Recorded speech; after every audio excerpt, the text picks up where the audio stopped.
नमस्कार, इन खबर में आपका स्वागत है। केंद्र सरकार ने एक बहुत बड़ा फैसला किया है। जो भी डिजिटल मीडिया है उस पर कोई किसी का कंट्रोल नहीं था। अब वो आईएनबी सूचना एवं प्रसारण मंत्रालय के अधीन होगा, यानी उसको कोई देखेगा, उसकी कोई निगरानी करेगा। इस आशय का नोटिफिकेशन गवर्नमेंट ऑफ इंडिया की तरफ से आज जारी कर दिया गया।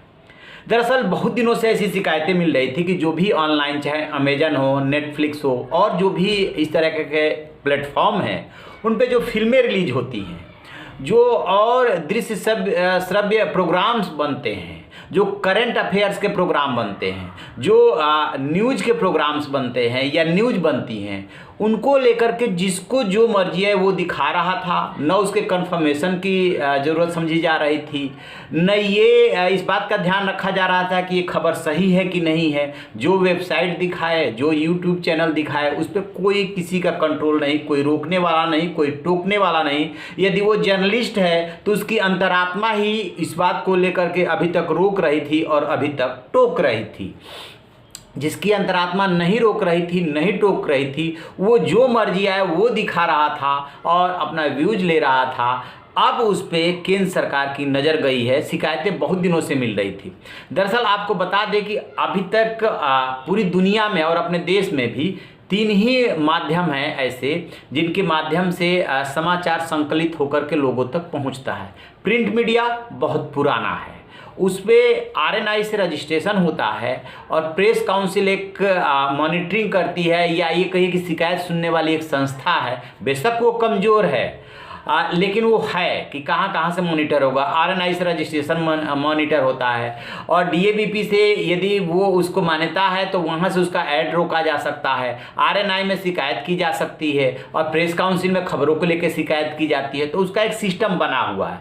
ठीक इसी तरीके से जब 90 के दशक में टीवी चैनल्स आए तो ये सबसे बड़ा सवाल था कि ये कहाँ से कंट्रोल होंगे, इन पे कोई कौन नियंत्रण रखेगा, निगरानी कौन करेगा।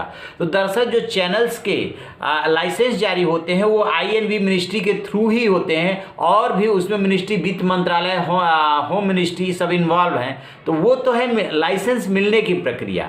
जहाँ तक खबरों पर नज़र रखने की बात है वो उनकी अपनी ही संस्था है जो कि खबरों पर नज़र रखती है या जिन तक शिकायत की जा सकती है। वहाँ के लिए भी एक समस्या है कि सरकार का कोई ऐसा तंत्र नहीं है उनके लिए, जैसे कि प्रेस काउंसिल है प्रिंट के लिए, वैसे चैनल्स की खबरों की शिकायत वहाँ की जा सके। अभी वो मुद्दा अपनी जगह पे है। एडिटर्स की और चैनल्स ने जो मिलकर संस्था बनाई है वहाँ पे अभी कंप्लेंट की जा सकती है, लेकिन वैसा कोई तंत्र नहीं है।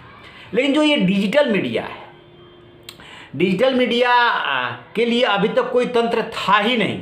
यानी कहीं से आपको लाइसेंस लेने की ज़रूरत नहीं, कहीं पे उसका रजिस्ट्रेशन कराने की ज़रूरत नहीं। आप गए, अपना डोमेन बुक कराया, उसके बाद वेबसाइट शुरू कर दिए, यूट्यूब पे चैनल शुरू कर दिए। ऑनलाइन जो प्लेटफॉर्म है उस पर आपने जो भी बनाया, उस पर चाहे फिल्म बना रहे हैं या और कुछ बना रहे हैं तो वो ले जा कर के वहाँ पर रिलीज कर देते हैं। अब इस तरह की शिकायतें मिली कि जो ऑनलाइन फिल्में आ रही हैं, वेब सीरीज जिनको बोल रहे हैं, उसमें कितना गाली गलौज, अश्लीलता का इस्तेमाल होता है, कोई कंट्रोल नहीं।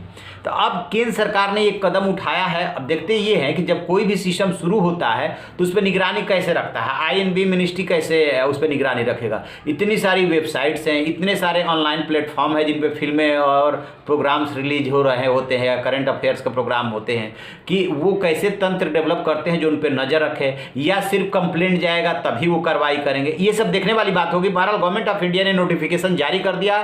बहुत अच्छा कदम है कि निगरानी तो हर किसी पर रहनी चाहिए और कोई भी मनमाना करे, कोई भी अश्लीलता परोसे, इसकी इजाज़त सभी समाज में कैसे दी जा सकती है। तो इस पर हमारी नज़र रहेगी। टाइम टू टाइम जो खबरें मिलेगी हम आपसे साझा करेंगे। आप रहिए न बेखबर, देखते रहिए इन खबर। Thank you. इन खबर चैनल को सब्सक्राइब करें और